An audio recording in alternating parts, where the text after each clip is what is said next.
Si usted supiera que esta noche recibirá la visita de la persona más importante de su vida, probablemente prepararía su casa, pondría en orden aquello que está fuera de lugar, dejaría de lado otras ocupaciones y esperaría con ilusión el momento de abrir la puerta, ¿verdad?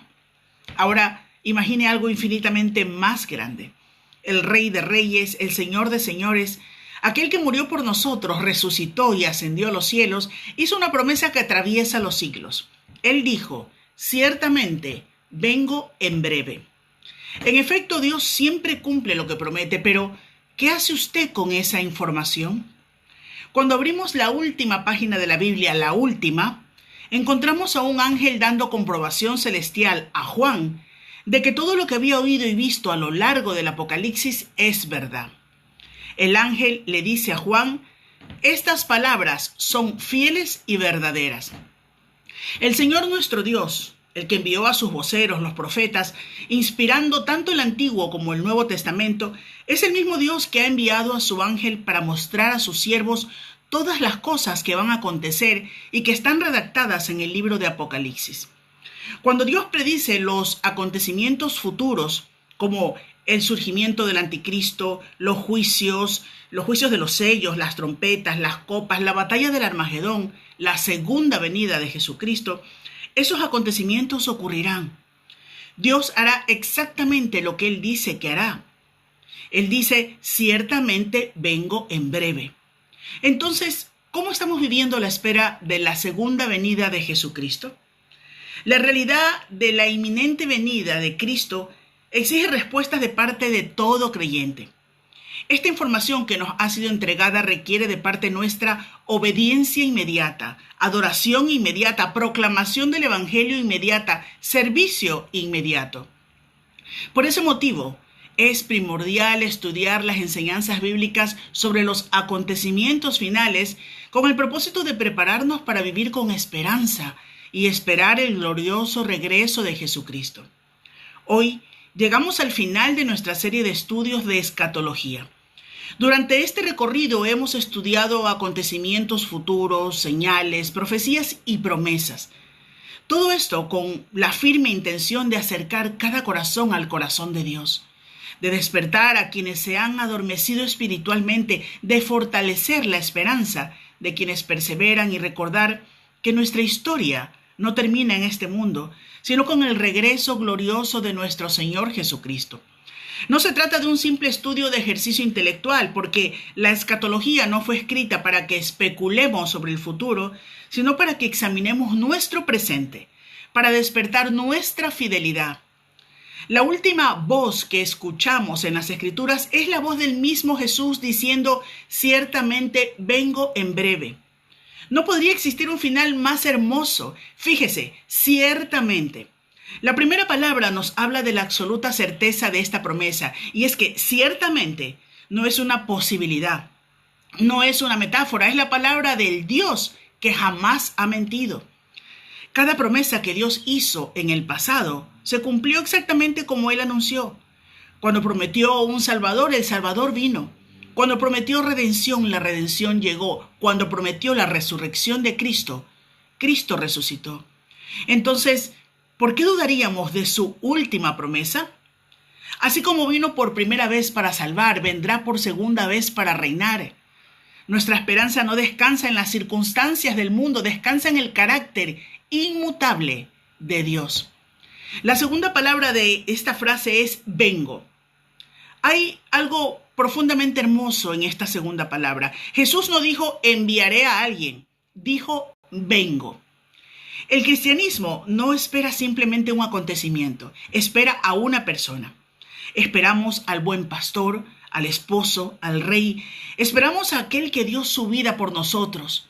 Nuestra esperanza tiene un nombre: Jesucristo.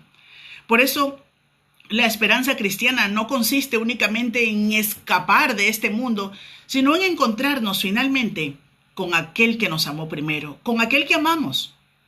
Ahora, reflexionemos la última parte de esta frase. Dice en breve. Estas palabras han inquietado a muchas personas porque han pasado siglos. Entonces, ¿qué significa en breve? Significa que su pueblo debe siempre vivir preparado esperando su regreso. Cada generación de creyentes ha sido llamada a vivir con la convicción de que Cristo va a regresar en cualquier momento. Por eso la pregunta nunca ha sido ¿cuándo vendrá? La verdadera pregunta siempre ha sido ¿cómo me encontrará cuando venga? ¿Me encontrará viviendo para Él? ¿Me encontrará sirviendo, perdonando, anunciando el Evangelio? ¿Me encontrará con mi lámpara llena de aceite encendida? ¿Me encontrará administrando bien los talentos que Él me dio? Porque quien realmente espera a Cristo no solo habla de su regreso, vive de una manera digna de aquel que prometió volver. La Biblia queda enmarcada entre estas dos grandes promesas, la primera y segunda venida de Jesucristo. Él vino y Él volverá. Toda la historia de la redención está sostenida por estas dos certezas. Cuando el Señor regrese y nos pregunte, ¿viviste esperando mi regreso? ¿Qué le responderemos? Hoy terminamos nuestra serie de estudios escatológicos sobre los últimos tiempos, pero la espera continúa. Las predicaciones terminan, los estudios terminan, las conferencias terminan, pero la iglesia sigue mirando hacia el cielo. Mientras el mundo continúa distraído con sus afanes, el pueblo de Dios sigue escuchando la voz de su Señor diciendo, ciertamente, vengo en breve. Que cuando ese día llegue, no seamos hallados dormidos, ni indiferentes, ni entretenidos con aquello que es pasajero. Que seamos encontrados velando, sirviendo, amando, perseverando, y que desde lo más profundo de nuestros corazones podamos responder con las mismas palabras que cierran la Biblia y que deberían llenar de esperanza el corazón de cada creyente. Amén. Sí, ven Señor Jesús. A continuación, el mensaje central del final de esta serie. Permanezca con nosotros y al final recuerde compartir este programa.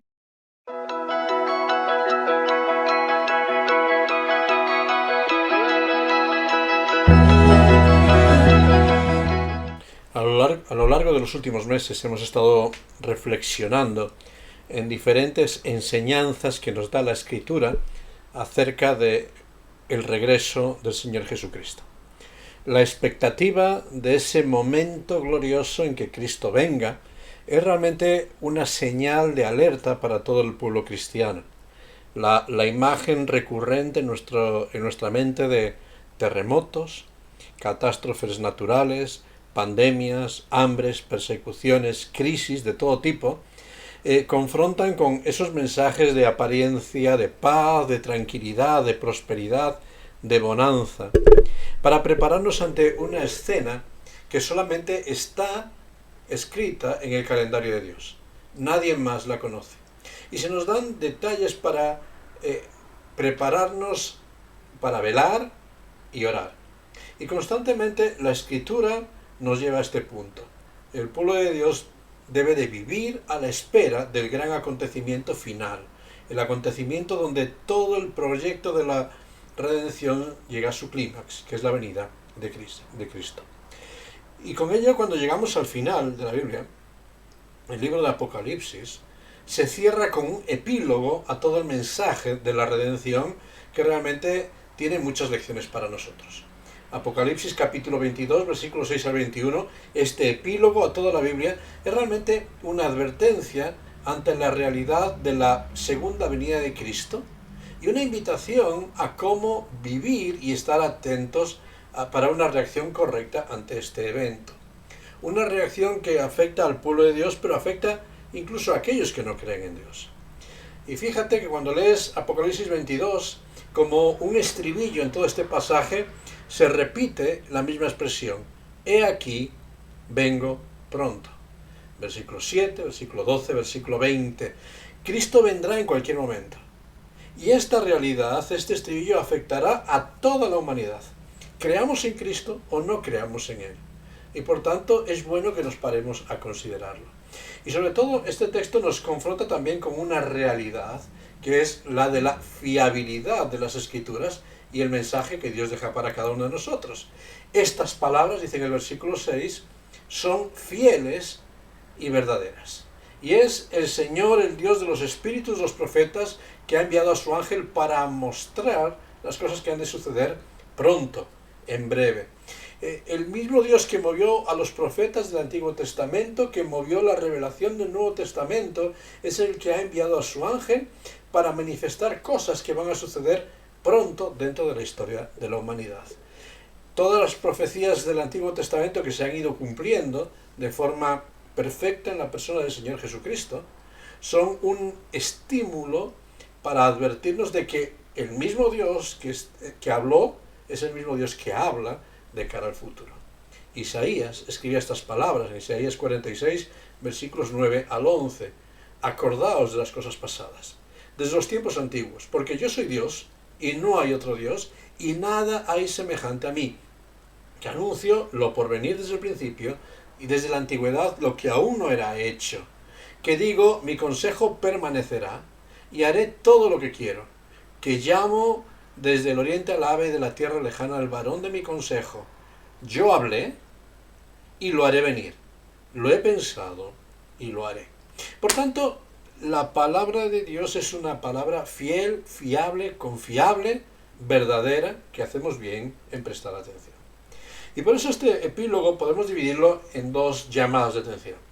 En un primer lugar, es una llamada de atención para los creyentes, para el pueblo de Dios, aquellos que hablamos constantemente de que Cristo va a regresar, que creemos su venida, cómo debemos vivir en el presente.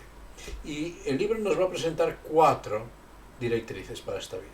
En primer lugar, dice en el versículo 7, he aquí, vengo pronto, bienaventurado el que guarda las palabras de la profecía de este libro. El primer llamado para el pueblo de Dios, para la dicha, es la obediencia inmediata.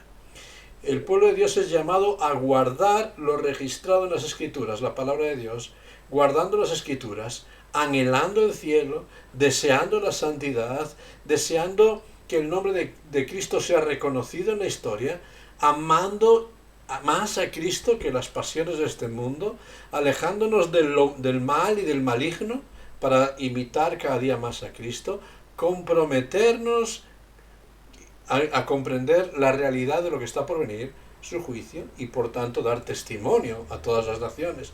Una obediencia al llamado. El llamado del Evangelio constantemente para el pueblo de Dios es a ser testigos en medio de esta sociedad de que Cristo ha de venir. Igual que aquel Noé que considerábamos en su periodo fue llamado como un pregonero de justicia, nosotros somos pregoneros del regreso de Cristo. Dios no quiere, por medio de su palabra, por medio de Apocalipsis, por medio de la revelación, por medio de la profecía, no quiere proporcionarnos entretenimiento. No quiere darnos tan siquiera motivos para debatir. Por eso el día y la hora, nos dice constantemente, están en su sola potestad. No tenemos que estar preocupados por el momento exacto, cuando el Señor quiera. Y como aquellas 10 vírgenes tenemos que ser de las 5 prudentes, que estemos preparados para que cuando venga el Señor estemos con nuestras lámparas llenas de aceite. Lo que el Señor quiere es motivarnos para una vida santa. Para vivir una vida santa hoy, ahora. Una vida separada de las ideologías, de las presiones y de los ritmos de este tiempo para agradar a Dios. Obediencia inmediata. En segundo lugar, también nos insiste a una adoración inmediata. Versículos 8 y 9. Después que Juan vio y oyó estas cosas, en su corazón sintió este deseo de adorar. Y sin embargo aquel ángel que portaba las noticias le dice, mira, no lo hagas, yo soy un consiervo tuyo. Adora a Dios. Centra la mirada en lo importante. Juan se desploma ante la excelencia de las palabras que estaba recibiendo. Y en muchas ocasiones, en el presente, también se nos da que el pueblo de Dios podemos caer en el error de adorar y venerar a los mensajeros más que al mensaje. Y uso conscientemente este término adorar o venerar, porque a veces queremos rebajar el listón para decir, no, yo no adoro, venero, reconozco, cuidado, la línea es muy fina. Somos llamados no a adorar liturgias, movimientos denominacionales, movimientos ideológicos, teológicos, etcétera, etcétera. Cuidado, esta veneración, adoración y seguidismo de todas estas cosas ronda la idolatría. Dios es el único que merece adoración. Y aquí el ángel, fíjate, pone el centro en este lugar. adora a Dios, no me mires a mí. De una forma constante y tajante, la Biblia desde el principio de la Escritura prohíbe la adoración a cualquier cosa creada, ya sean ángeles, santos, la misma Virgen, o referentes apostólicos de cualquier clase. Y hoy en día todo el mundo compite por ponerse títulos cada vez más rimbombantes para atraer la atención hacia sí mismos. Sin embargo, el mensajero del Evangelio, el mensajero de aquello que viene de Dios, siempre apunta a la misma dirección. Yo no soy lo importante, Dios es el importante. Adora a Dios. Y el pueblo de Dios necesita recuperar este feeling. Tenemos que poner la mirada en Dios. Él es el único que salva. No es cuestión de iglesias, no es cuestión de religiones, no es cuestión de denominaciones, no es cuestión de credos, es cuestión de simplemente depositar nuestra confianza única y exclusivamente en Cristo como Señor y Salvador, Dios como el creador de todas las cosas y el destino de todas las cosas. Obediencia inmediata, adoración correcta, inmediata, pero también hay un testimonio, una proclamación inmediata, versículos 10 y 11. No selles las palabras de esta profecía, porque el tiempo está cerca. Fíjate lo que le está diciendo, mira, todas estas verdades que están siendo comunicadas, no las selles. No de ocultarse el mensaje. Debe esparcirse, debe proclamarse. Llegará el momento en que el tiempo de oportunidad se va a cerrar. Igual que en el arca de Noé, Noé no pudo cerrar la puerta hasta que Dios mismo llegó y selló la puerta y ya no hubo más salvación. De momento a nosotros no nos corresponde sellar esa puerta. Nos corresponde proclamar el mensaje del Evangelio, un llamado a la proclamación, porque la venida del Señor está cerca. Y hay de aquellos que no tienen esperanza. No aprender las verdades de esta profecía es perder bendiciones, pero no proclamarlas es ser infiel al mandato de Dios. No proclamar el mensaje del Evangelio a tiempo y fuera de tiempo es ser infiel. Hemos sido llamados a ser mensajeros, ir por todo el mundo y predicar el Evangelio. La respuesta que cada persona dé a esta proclamación del Evangelio es la que determinará su destino eterno. Y aquí el texto es radical, cuando dice en el versículo 11, mira, hay muchas personas que no reaccionarán a esta proclamación. El que es injusto, que siga siendo injusto. El que es inmundo, que siga siendo inmundo todavía. El que es justo, pues que viva la justicia. Y el que es santo, santifíquese todavía. Fíjate, a veces hay personas que le van a dar importancia al mensaje del Evangelio y gente que lo va a rechazar. No hay problema. Todavía haz lo que quieras. Pero ten en cuenta que la respuesta que des al mensaje del Evangelio, en el momento de la eternidad, va a ser la que te juzgue. El que se aferra a Cristo va a experimentar el poder de aquel que completa su obra, pero el que rechaza a Cristo queda expuesto a la ira que vendrá. Obediencia, adoración, testimonio y en cuarto lugar, nos dice también versículo 12, un servicio. He aquí vengo pronto, y mi galardón conmigo para recompensar a cada uno según sea su obra. Esto nos retrotrae a parábolas que el Señor ha mencionado dentro de las lecciones de su segunda venida, como la de los talentos. Momentos donde el Señor nos dice que aquel que salió de viaje, que dejó un encargo en manos de sus siervos, va a regresar y va a valorar lo que hemos hecho con el encargo recibido. ¿Hemos sido fieles en la obediencia? ¿Hemos sido fieles en la adoración? ¿Hemos sido fieles en el testimonio? ¿Hemos sido fieles en el servicio de los dones recibidos? Porque al final el Señor viene y con Él llega el galardón. Fíjate, las recompensas eternas para los creyentes no están en relación con su salvación, pero sí con galardones que tienen que ver con la fidelidad del servicio a Cristo en esta vida. Saber que Cristo, el Señor, viene en breve, no puede conducir a los creyentes a la ociosidad, sino al servicio. Somos llamados a ocuparnos con temor y temblor en nuestra salvación y en las cosas que tienen que ver con la salvación. Creyentes, el Señor nos dice en este tiempo de espera, Obedece, adora, testifica, sirve. Este es nuestro reto, no podemos vivir con menos. Pero aquellos que rechazan el Evangelio, aquellos que se definen como agnósticos, ateos, indiferentes o que creen cualquier cosa menos en el Dios de la Biblia. También hay un llamado para ellos que se resume en la expresión del versículo 17 de esta profecía. El Espíritu y la esposa, que es la Iglesia, dicen ven. Y el que oye, dice ven. Y el que tiene sed, venga. Y al que tome del agua de la vida gratuitamente. La última invitación de Dios para todas las naciones es ven. Y con estos versículos la Biblia cierra un círculo. De la promesa de un Redentor en Génesis capítulo 3, versículo 5, a la espera del Rey Redentor, cumpliendo su propósito y su plan ahora. Es la invitación que surge por medio del Espíritu, el plan de Dios, ven a Cristo. Es el mensaje que proclama la Iglesia. No hay otro nombre debajo del cielo en que podamos ser salvos, solo Cristo. Es el mensaje que los redimidos proclaman, solo Cristo salva. Es el testimonio que dan aquellos necesitados que han venido a Cristo y han encontrado esperanza. Es decir, era ciego, ahora veo.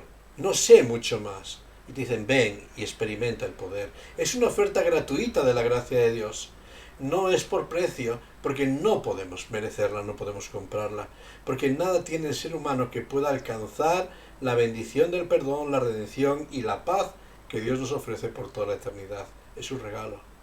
Pero, ¿cuáles son los incentivos para venir a Cristo? Esta fuente de agua viva, esta fuente de toda esperanza. Y aquí el mensaje nos dice, ven, porque realmente es importante. Y hay 4 incentivos para esto. En primer lugar, la persona de Cristo. Versículo 13 y 16 dice, yo soy. Yo soy el alfa, el omega, el principio y el fin, el primero y el último. Yo soy la raíz y el linaje de David, la estrella resplandeciente de la mañana. Yo soy. La misma persona de Cristo. Cristo está en el centro del Evangelio. Todo el mensaje cristiano se centra en la persona de Cristo como Señor y Salvador. La plenitud, la eternidad, la soberanía están en Cristo. Cristo no es un gran profeta. Cristo no es un buen maestro. Cristo no es un mártir o un revolucionario. Cristo es Dios mismo encarnado. Y cuando negamos este hecho, como algunas personas niegan, queremos un problema. Porque Cristo es el centro del Evangelio y sin Cristo no hay salvación. Porque no hay otro nombre dado debajo del cielo en que podamos ser salvos. Ser cristiano es estar en Cristo constantemente, nos dice la Biblia. Tener perdón es ser perdonado por Cristo. Tener esperanza es tener la esperanza de Cristo. Y como decía el apóstol Pablo, para nosotros vivir hoy en día tiene sentido porque el vivir es Cristo. Y es la única ocasión en toda la Escritura que se hace esta firma del versículo 16. Yo, Jesús. Es la única ocasión que esta expresión aparece en la Biblia. Yo, Jesús. El único que va a ofrecer esperanza. Él es el antepasado, la raíz de David. Ese trono de esperanza. Él es el heredero de David, el linaje de David también. Es el eterno, la estrella profetizada de luz y de reinado para todo su pueblo, Cristo. Por eso, ¿cuál es el primer estímulo para considerar la eternidad? Considerar la persona de Cristo. Él es el único que puede decir, yo soy. Muchos líderes religiosos han puesto señas para darnos pautas de conducta moral, pero ninguno se atreve a decir, yo soy todo lo que necesitas. Yo soy la luz, la vida, la verdad, el camino. Yo soy. Y Jesús dice, yo soy. Toda la Escritura, todo el mensaje bíblico, toda la esperanza de la humanidad confluye en este punto, en la persona de Cristo como Señor y Salvador. En segundo lugar, el mensaje también tiene un sello de exclusividad. Versículos 14 y 15. Bienaventurados son los que lavan sus ropas para tener derecho al árbol de la vida y para entrar por las puertas de en la ciudad. Mas, el que ama mentira, los perros, los fornicarios, los hechiceros, los homicidas, los idólatras, están fuera. ¿Sabes? El cielo es exclusivo para aquellos que se han refugiado en Cristo. En muchos momentos, del presente se ha predicado un evangelio universalista, que habla de que al final Dios va a perdonar a todo el mundo, que en su infinita misericordia Dios va a abrir las puertas del cielo como una entrada libre para todo aquel que quiera acceder. Esto no es el mensaje de la Biblia. El mensaje de la Biblia es que las ropas sucias que representan un carácter pecaminoso que rechaza la gracia de Dios no pueden entrar en el reino de los cielos. Y estas ropas sucias solo pueden ser lavadas por medio de la acción de la sangre de Cristo que nos limpia de todo pecado. Aquellos que no han pasado por la cruz de Cristo, aquellos que no han creído en Cristo como su Señor y Salvador, no pueden tener perdón. No nos gusta decir esto, pero delante de Dios y ante su venida solamente hay dos opciones: creer en Cristo y ser salvo, entrar en la herencia del cielo, rechazar creer en Cristo y no hay más oportunidad. No verá el cielo, sino que la ira de Dios está sobre él. Aquellos que tercamente persisten en rechazar la invitación de Cristo a la salvación, que rechazan la gracia, ninguna esperanza. El cielo es exclusivo para acceder a aquellos que han creído en Cristo. Sin la fe en Cristo no es posible tener esperanza. En tercer lugar, este mensaje también nos confronta con el hecho de la fidelidad de las Escrituras, la fidelidad de la Biblia. Versículo 18 y 19 dice: yo testifico a todo aquel que oye las palabras de esta profecía de este libro. Si alguno añadiere estas palabras, traerá las plagas de este libro sobre él. Y si alguno quitare de las palabras de esta profecía, Dios quitará su parte en el libro de la santa ciudad y de las cosas escritas en este libro. Hay una advertencia continua en toda la Escritura que la palabra de Dios no puede ser alterada, adulterada. Todo lo que necesitamos saber para nuestra salvación y esperanza está registrado en las palabras de estas Escrituras. Cuidado cuando encontramos revelaciones añadidas. El apóstol Pablo ya le escribía a los Gálatas diciendo: si a un ángel del cielo, nosotros mismos, os anunciásemos un evangelio diferente que el que os hemos anunciado, sea anatema. Y aquí nos dice que el que añadiere a todas estas palabras, Dios mismo derramará su juicio sobre ellos. Y de esto tenemos mucho en nuestros días, tristemente. Podríamos hablar de Mary Baker Eddy con la cienciología. Podríamos hablar de los montanistas, negando muchos atributos de los milagros de Dios, o exagerando milagros y exagerando. O Joseph Smith, el mundo mormón, con esta nueva revelación dada al indio Moroni. Añadidos a la Escritura que son condenados totalmente. No necesitamos añadir. Podríamos hablar de revelaciones eliminadas. Aquí podríamos mencionar pues la herejía de Marción, que negaba la Trinidad, la deidad de Cristo también. Y de nuevo son herejías que pululan mucho en nuestros días. Podríamos hablar de la teología liberal, la escuela de Tubinga, que con sus influencias han afectado la teología del presente, negando todo lo milagroso, todo lo sobrenatural, buscando una interpretación del mensaje de la Biblia adaptada al ser humano. Podríamos hablar de los testigos de Jehová, con Russell al frente, que alteran el mensaje de la Escritura para seguir ciertas herejías burdas. La advertencia hacia todos aquellos que voluntariamente falsifican la palabra de Dios es tremenda. Tendrán que exponerse al mismo juicio de Dios. El apóstol Pablo era muy cuidadoso en toda su tarea. Y allí en 2 Corintios capítulo 2, versículo 17, él dice: no somos como muchos. Hay muchos que medran, que crecen falsificando la palabra de Dios para obtener beneficios y que predican mensajes de prosperidad, mensajes de bienestar. Todo te va a ir bien, vas a recibir bendiciones. Ofrenda, haz esto, haz lo otro. Sigue una serie de pautas. Cuidado con mensajes fáciles. Sino que el encargo del verdadero discípulo de Cristo es que con sinceridad, como de parte de Dios, y al mismo tiempo delante de Dios, hablamos en Cristo. No solo somos encargados de Dios, sino que daremos cuenta a Dios de todo aquello que comunicamos. Que sea fiel, correcto y exacto con la palabra de Dios. Por eso el mensaje del Evangelio tiene que ser radical. No buscamos adeptos, no buscamos contentar sino simplemente ser fieles a lo que Dios dice.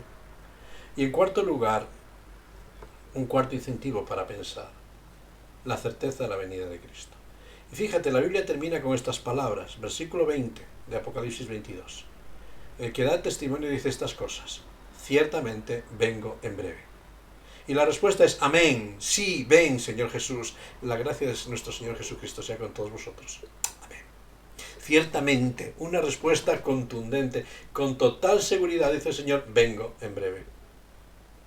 Es la respuesta a muchos escépticos que se burlan de que la Iglesia lleva 2000 años anunciando la venida de Cristo y Cristo no ha venido, y se burlan como se burlaron en tiempos de Noé, de las advertencias de que el juicio vendrá sobre esta tierra y que todas las cosas que conocemos están preparadas para ser destruidas por el fuego. El deseo de los que amamos al Señor es experimentar su regreso. Porque la Iglesia no estará satisfecha y completa hasta que sea presentada delante de Dios en el cielo. Y ahí seremos completos y sin mancha. Y ese es nuestro anhelo, ese momento en que la plenitud se manifiesta en la vida del creyente. Y hay muchos que se burlan de esto. Pero eso no quita la realidad. Y Jesús dice: ciertamente vengo en breve. Y este es el reto. Por tanto, para concluir, quiero dejarte dos preguntas. ¿Eres creyente? ¿Has creído en Cristo como tu Señor y Salvador? ¿Te identificas como cristiano en medio de esta sociedad? Pues entonces, obedece a Cristo.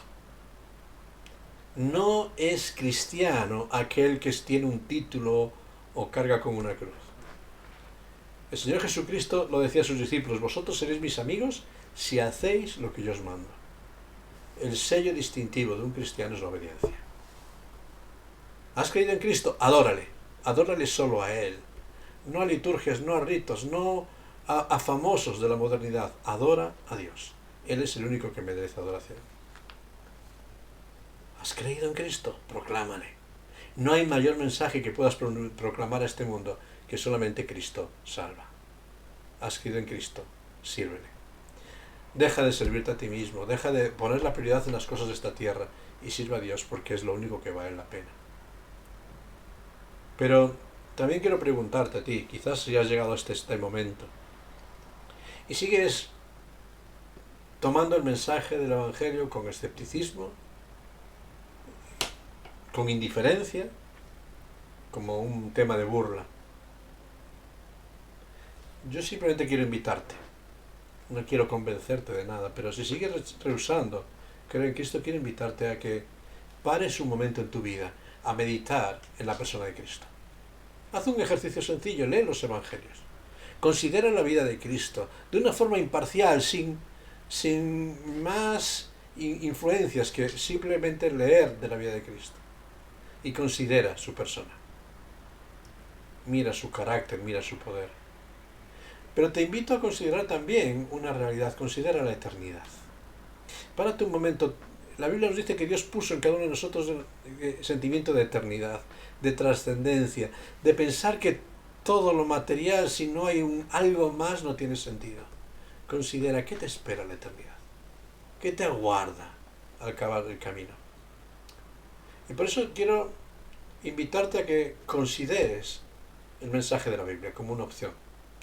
Que empieces a considerar el mensaje y el reto de la Biblia como una advertencia seria para el presente. Y por eso observa un momento las palabras de Cristo. Y Jesús sigue diciendo, lo dijo hace 2000 años, y lo sigue diciendo hoy: vengo en breve. Y si me fuere, volveré otra vez y os tomaré a mí mismo, lo dijo a sus discípulos. Y en la última cena dice: no volveré a tomar del fruto de la vid hasta que vuelva y lo tome en el reino. Y al ser elevado al cielo, en la ascensión, aquellos ángeles dicen: este mismo Jesús que habéis visto llevar al cielo, regresará como lo habéis visto subir al cielo. Y al cerrar las Escrituras termina con este encargo: ciertamente vengo en breve. Constantemente Jesús dijo: volveré. ¿Vale la pena considerar esa advertencia? Porque Jesús volverá ya no como sanador, ya no como salvador, regresará como juez y señor. y en ese momento habrás aceptado su gracia.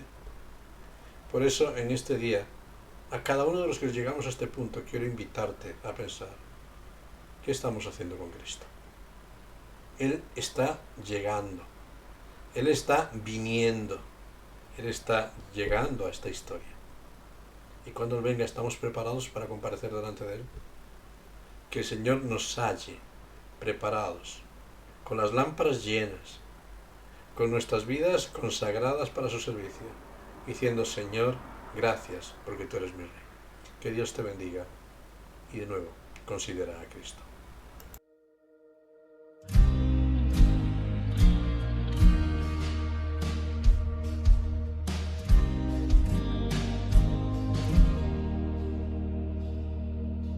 Considera que siendo igual a Dios se despojó.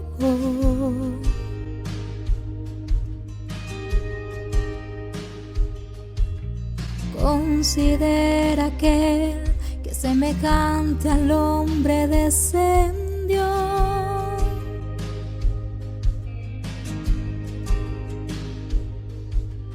Considera que se encarnó y debilidad sufrió.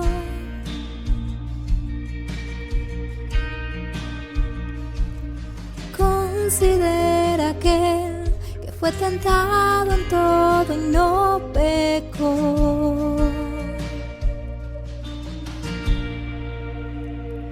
Con gran nube de testigos a la meta yo prosigo, por el gozo que hay delante correré, soportando el sufrimiento y despojándome de todo mi pecado y todo peso correré con los ojos en Jesús.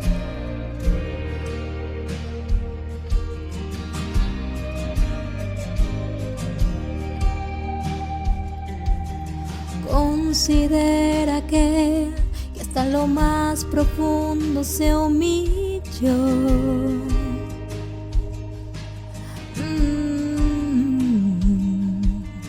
Considera que despreció vergüenza y dolor.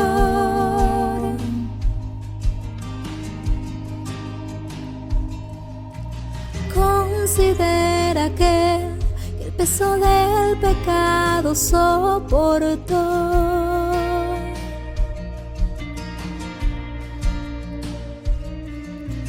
Considera que hasta la cruz la muerte padeció.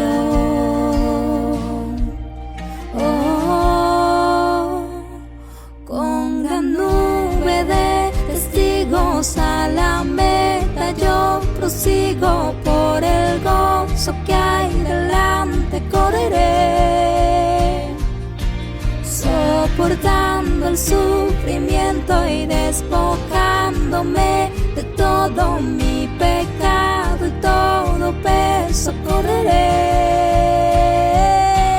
Con gran nube de testigos a la meta yo prosigo, por el gozo que hay delante correré, soportando el sufrimiento y despojándome de todo mi pecado y todo peso correré con los ojos en Jesús.